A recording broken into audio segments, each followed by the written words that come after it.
right, we've got about 60 seconds to start here. We could go ahead and start introducing ourselves if you want to do that. Noah, I will let you go first since you were kind enough to do this with me. So yeah, tell us a little bit about yourself. My name is Noah Greenberg. I am CEO at Stacker. We are an earned distribution platform helping brands take their content and get that placed across third-party news outlets for a mixture of PR and SEO and increasingly GEO. Incredible. And I'm Kaylee Moore. For people who don't know me, I'm a journalist. I have worked in content marketing for the last 12 years, mostly with enterprise software companies. And now I'm doing AEO, so focusing on just helping companies build LLM citations. A lot of that has to do with what we're going to talk about today, earned media, writing on third-party sites. A lot of people who talk about GEO like to talk about owned and kind of first-party materials, but I thought it would be interesting today to get into this off-site conversation a little bit more. So I want to start by framing the conversation a little bit in talking about how PR, content, and AI search are kind of converging. So we know that the naming of all of this and whatever you want to call it, AEO, GEO, AI search, has kind of forced what showing up means. So we're all thinking about this in a different way. We're not talking about 10 blue links anymore. This is not SEO. But Noah, I want to hear a little bit from your perspective. How have you seen this shift change with your experience working on the helping companies earn third-party mention side of things? I think everyone's trying to figure out where to put their priorities. So for many years, folks came to us and said, we have this content, we want to get it pushed out across news outlets for backlinks. I think one thing is clear, there's a lot of different research about, what drives AI citations, how these models work. But it does feel like one of the things there's consensus around is that third-party brand mentions, whether there's a link or not, are a huge driver. So I think, one of the battles we're seeing is just, how much should we still care about links versus brand mentions, and some of the different technical kind of changes between those. Does it matter that you have a canonical link with the GEO tag, which was very important with SEO and syndication? So I think we're seeing a lot of teams wrapping their head around this. What we're advising our customers is you definitely should not give up on SEO or kind of forsake SEO. One, there's just as many people searching on Google as there were 2 years ago, if not more today. And then two, it does seem like the LLMs are looking at who's ranking on Google to decide who to mention and who to bring into their answers. So I think it's really important that people are honestly investing in both. Yeah, I agree. And I think sometimes there isn't always an AI overview. Sometimes I'm still doing a Google search and there's not yet an AI summary. So of course, SEO still matters. Of course, third-party mentions are still very important. I think what's interesting about a lot of this is that it's happened so fast. So the last 18 months, a lot of this has really rapidly just taken off like crazy. And I think that is very overwhelming for a lot of marketers, for a lot of CMOs, for a lot of people in leadership roles. They know that they need to be thinking about their strategy for all of this, but they don't really know where to begin. So I wanted to ask you, where are you thinking about how breaking down the silos between things like sales and marketing and SEO teams and content marketing and even influencer marketing? How are all these a part of the puzzle in a way that they weren't even just 18 months ago? I think you bring up a really interesting point that it used to be, okay, there's one team thinking about influencer marketing, or social or SEO or PR. And that if you believe that the amount of people using LLMs, ChatGPT, Claude, Gemini, whatever whichever is growing, and that is where more and more people are going to be surfacing recommendations and being recommended products and services. What's really interesting is that is pulling from all of those places. And so whether those are different efforts, specialization is important, and the person focusing on social does not necessarily need to be the person focused on earned media. But I do think it's a really good call out, Kaylee, that all of those things now are driving into AI citations. And it's helpful for those people either to come to the table together or have someone at the organization thinking about how those are all working together in conjunction to increase visibility. Yeah, I feel like being on the journalism side of things, a lot of this was very relationship driven and a lot of it was hard to measure. Earned media was, again, kind of this elusive, how do we track ROI on this? It's brand building, it's awareness, but it's also good for SEO. So again, this is kind of the next layer of this whole conversation of how do we make sure that all these efforts are kind of complementary and building on each other and working to help, again, further this ultimate brand goal. But how do you encourage VPs of marketing or heads of growth to think about how all of this should tie together? And from the budget perspective too, where do you encourage teams to kind of start when they're thinking about, okay, we know we need to spend money on this, but where do we start? Where should we start, like, putting funds just to kick things off? Yeah, I mean, I think it really depends on size and stage of the company. One of the big differentiators between how GEO works and how SEO works is just the kind of the quickness of change, right? So with SEO, if you were a brand new site, and you wanted to win for best, whatever your product category is, domain authority made it so it's like, good luck doing that 5 years from now. You've got to fight and you've got to do long-term SEO plays. Whereas with LLMs, you can literally impact an answer overnight. So I do think that, you need to consider there might be some startups where you can't afford to think about SEO yet because you need to think about revenue next week. And then there's some companies that are thinking about the long term. And so I do think it's important to call out that SEO is probably a longer term game that still, SEO is driving more product recommendations than LLMs are today. So it's a long-term game, but it's not going anywhere. Whereas I do think there's easy, quick wins for small teams in GEO. In terms of the breakdown, it's hard for me to give an exact percentage, but I would say 50-50 because both are really important right now. With that said, putting 50% into GEO with it being such a new effort, it's like, what do you even do with those dollars? What we're recommending people is, you got to start with a baseline. There's obviously a lot of tools out there to help you measure and track where you're showing up in LLMs. There's really expensive ones. I recommend the cheapest you can find, or, getting the the pilot $100 or $200 a month option. But it's setting a baseline and then I think starting to experiment and seeing where you can impact results with social, with earned media, with owned media.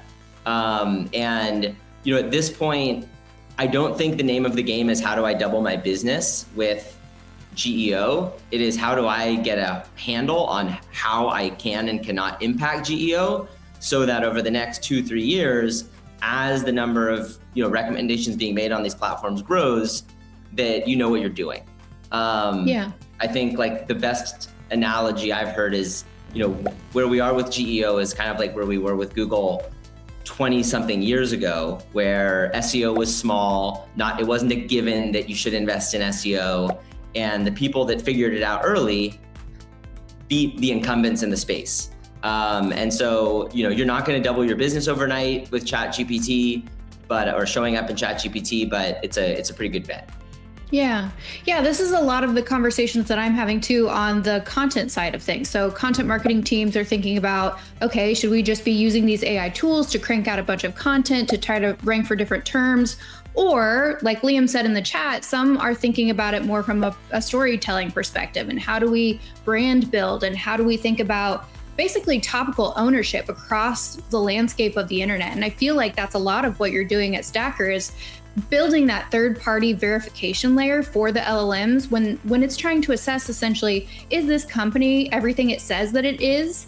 Are other third-party sites kind of validating that claim through, whether it's research or reports or what are essentially other outside entities saying about this? And this is something I talk about a lot with the source signal stack, which is essentially how do teams think about where do we focus our time and energy? What are we trying to accomplish? What do you think about the whole storytelling movement? Do you think it's just a hot marketing buzzword right now, or do you think it's actually a valid thing that people should be leaning into? I think it's huge regardless of GEO. And I think honestly, as much as brands that are investing in more storytelling are benefiting in terms of their GEO or have the opportunity to further benefit and kind of squeeze more juice out of that fruit for GEO, I'd say the majority of brands are investing in it completely regardless of GEO, and I think they would be investing in it at the same level whether LLMs were a thing or not. The reason I think we're seeing so many brands invest in storytelling is because it's harder than ever to break through right now, right? There's more competition than ever before. It's easier to start a company than ever before. So it doesn't matter if you're an agency or a B2B SaaS product, you've just got more competitors than ever before. And there's just more noise. There's AI slop. It's easy to pump out 1,000 stories. It's easy to write a blog post, in 3 minutes with AI, and great storytelling is how you break through and build brand. And honestly, I think, all these brands are hiring storytellers, and in a year, they're going to realize, wow, this is actually super valuable for our GEO as well. But no, I don't think it's a passing trend. I'm curious what you're seeing with your. Yeah, I agree. I think it's never a bad idea to lean into the narrative version. I think it's very easy to kind of take the technical, let's rank for these keywords approach, but there's no humanity in that.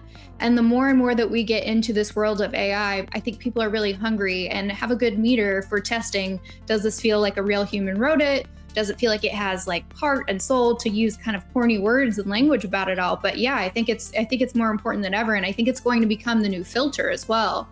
As really smart buyers, like I said, we have a good BS filter for when people are just kind of churning out slop.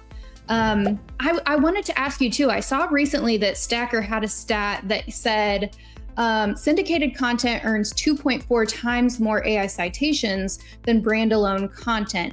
Can you talk us through that a little bit? Because I thought that was a really interesting finding, and I wanted to know what you kind of meant when you talk about syndicated content.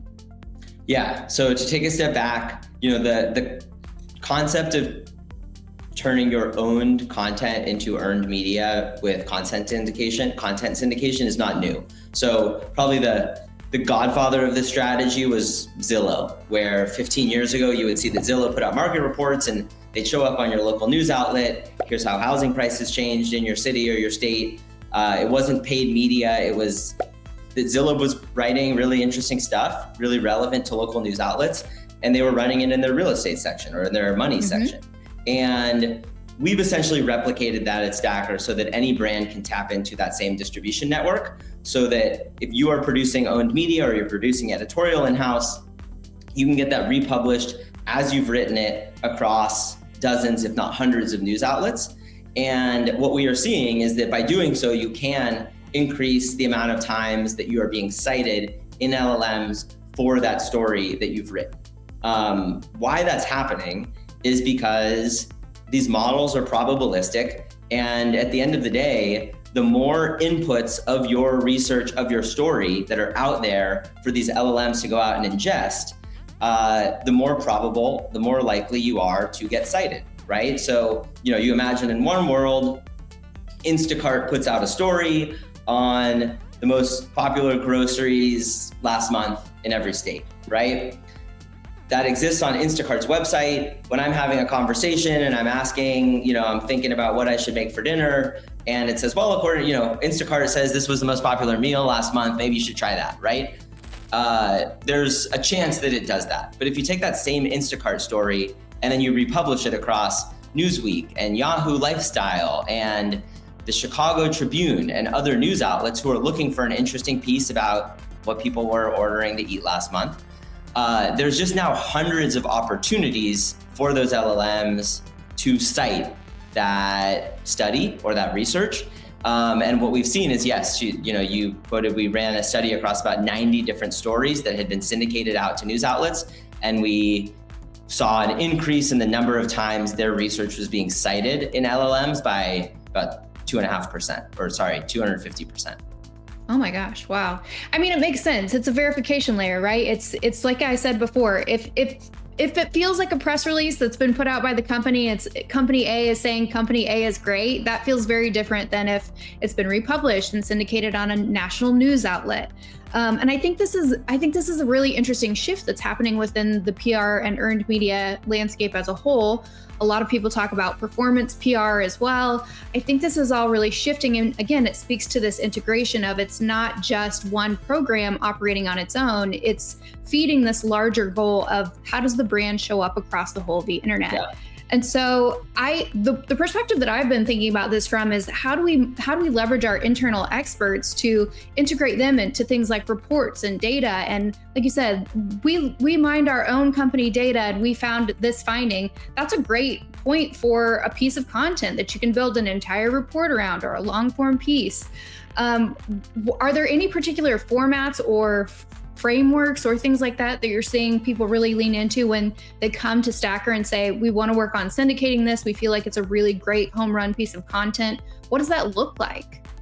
So I'd say if you're thinking about, okay, if we want to make content that is likely to get picked up by third-party publications, we're seeing a couple buckets that kind of consistently do well. One, to the point you just made, is research or proprietary data that only you have, right? So that's news, right? That's unique, only you have it. And again, I think we're seeing that so many different companies are realizing that with anonymized customer data, with looking at how people are using their platform, there are interesting stories they can tell. And those are newsworthy because it's something only you can tell. We're also seeing a lot of success with more service journalism news you can use, right? So again, using your in-house subject matter experts to give advice, right? That could range from, we saw that Policy Genius put out a piece on how to protect your home during hurricane season. We saw Apollo, the sales outreach software, used a lot of their in-house resources and in-house experts to talk about just kind of what to think about when structuring the perfect outreach email. Using experts to create content that's not necessarily based on data, but is service journalism or what we call news you can use. Those do really well. And then, for anyone that's listening that is a former journalist, this will be an obvious thing, but what we found for a lot of people that are starting to think more about storytelling, it's less obvious, is anytime you can peg something to a current event, to what's going on in the world, that drastically increases the likelihood that publishers will pick something up. That does not need to be some big world event like, the election's coming up, let's peg content to the election. It could be as simple as Mother's Day was yesterday, and the last day of school or first day of summer is coming up, which means you can do content on summer vacations and how people spend their time, etc. So thinking about just what's relevant and in the news is a really good hook. Yeah, that makes a lot of sense.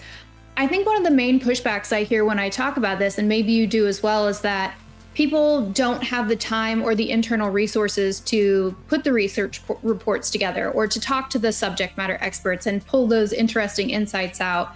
I'm curious, is that something that Stacker helps with, or do you have any kind of best practices for encouraging people to kind of remove this bottleneck? Because it is something that comes up a lot.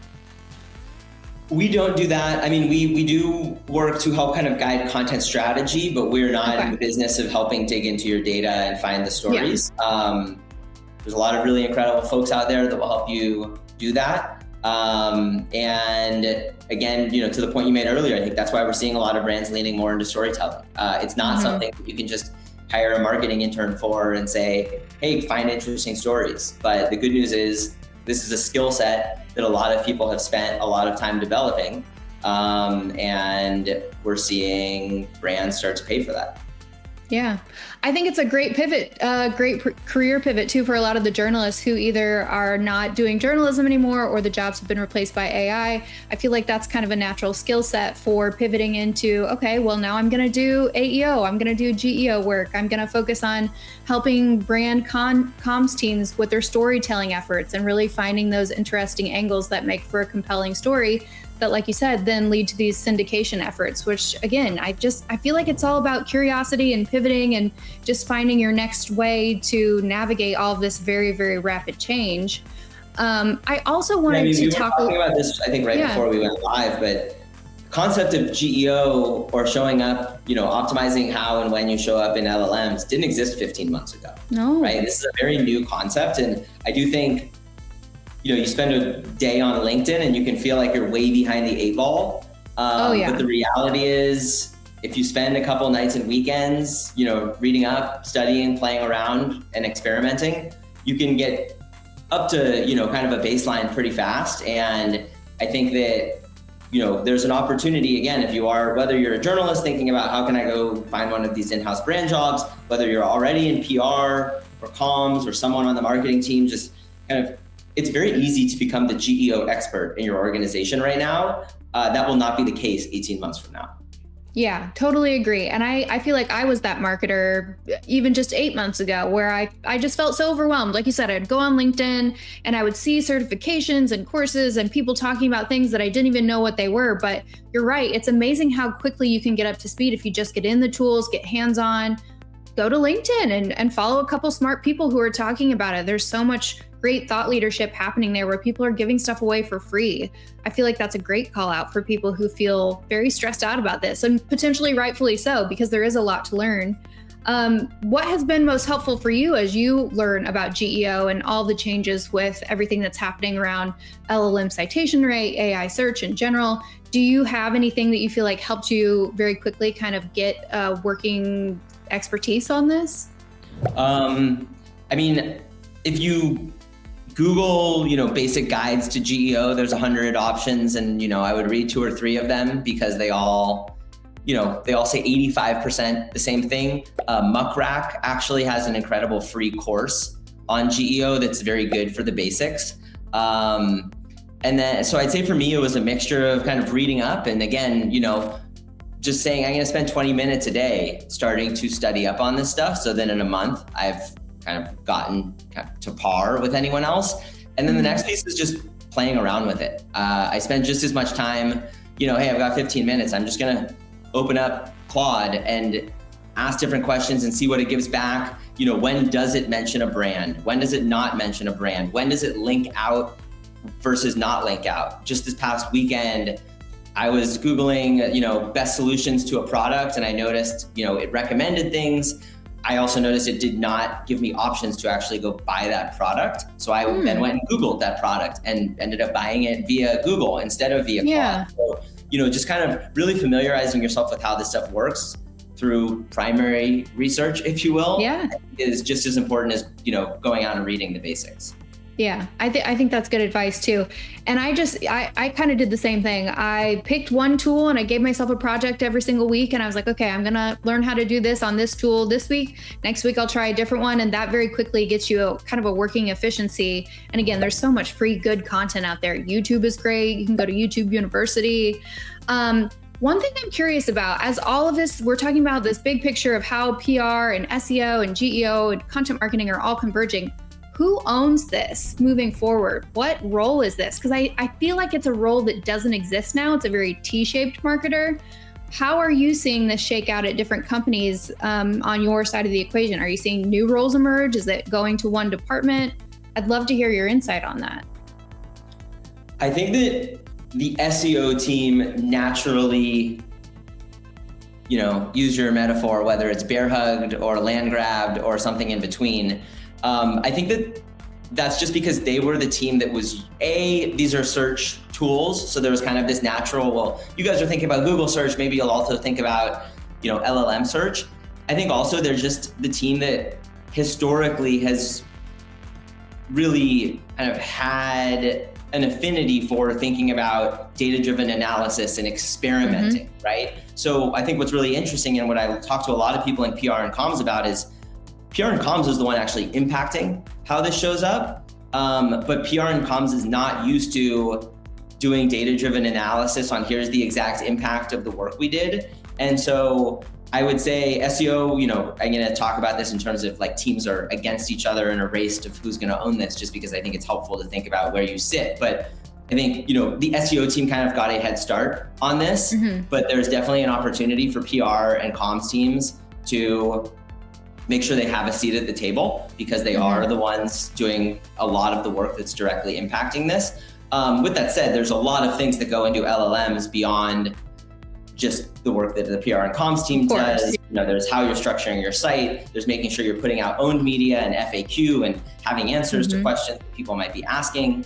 But I think that, again, it's so early that there's not like the way that there's a head of SEO at every, 500 plus person company, that does not yet exist with GEO. And I think it's just kind of shaking out differently at every company based on who raises their hand and says, hey, I'm going to go tackle this. Right. And that's another great case for get super curious about this. If you want to be the person that owns this, there's a lot of opportunity now for the self-starter who says, I'm going to figure this out. I feel like it's a great way to position yourself within the company too, as someone who's very resourceful and says, I see the connections, the synthesis that's happening here. Let me help us connect these dots. As we wrap up here, I know we've only got about 5 minutes left. I wanted to ask you, PR, I think, has been important always with companies. Brand visibility has never not been important, but I feel like it's gaining a new level of measurement and ROI tracking with all of the SEO and GEO stuff. So if a company is figuring out what should we do on Monday morning next week, if we want to get started with all of this, what would be your one tip for them if they were thinking, okay, we need to start building our third party and offsite mentions. This is part of our GEO. PR is a part of this. What would you encourage them to do first? Well, you should definitely sign up for Stacker and Syndicate. No, Perfect. If you're already producing great content, honestly, whether you do it through Stacker or in other ways, not just to talk my own book, but I do think a lot of companies think a lot about content, but they don't think about distribution, and they're kneecapping the ROI that they're getting from all the money they're investing in producing great content. And I think that by showing that you're able to get the content you're producing, that owned media, across hundreds of news outlets, it's been helpful for a lot of teams in fighting for that budget to continue into future years, right? But in terms of really actionable, okay, I want to take a first step specifically around GEO. I would pick an area, right? You can't boil the ocean at once. I would pick one niche, one little area that you want to see, can I move results? Can I move results in LLMs in this little niche of our industry with these, kind of long tail queries, and then go get some earned media, write some owned media on your site, and then go check back a week later and see how you've impacted things. Again, I think what you need to do on week one is develop a baseline and then start experimenting so that you can show management, hey, look, we are impacting this. I am kind of putting a grasp around how this works so that we can expand this into the future. Yes, agree. And I loved your call out earlier about there are a lot of great, really fancy, expensive tools out there for the GEO tracking, but you can also do it right within Claude. There are new features now where you can kind of track your AI visibility within a tool like Claude or ChatGPT and get that baseline, because you do need that point of reference moving forward to figure out, okay, what's working, what's not, what's feeding this effort as a whole. So there's a lot to know. It's a lot of moving parts. I do think it's super encouraging though that PR is getting this new opportunity to, I don't know, just be so much more tied to metrics. I feel like it's always been so important and such a big piece of the brand marketing equation, but I don't know, even on the journalism side, I feel like getting a byline in Forbes or getting a spotlight in Forbes was very ego driven. It was very hard to track, this story produced X results. This new iteration of all of this is kind of adding that layer into it a little bit. And so I think that that's really exciting. And I think it just further proves out how important PR and earned media is for especially software companies, which is where I think I spend a lot of time. I don't know about you, but it's just changing things really fast. Definitely. Yeah. All right. Well, any questions in the comments? I will open up the last 3 minutes here. If there's anything we can answer, feel free to drop it in the chat. If not, we can wrap up a little bit early. But this is a great conversation. Any other closing thoughts as we kind of end things here?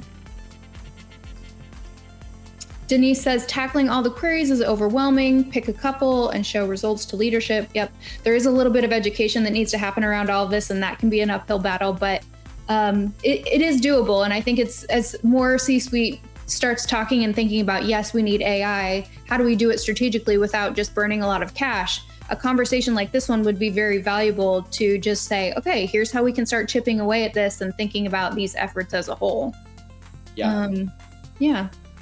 Okay, well, I think I'm going to wrap things up here. We don't have any more questions. Noah, thank you so much. And thanks for everyone who tuned in. We'll see you next time. See you next time. See ya.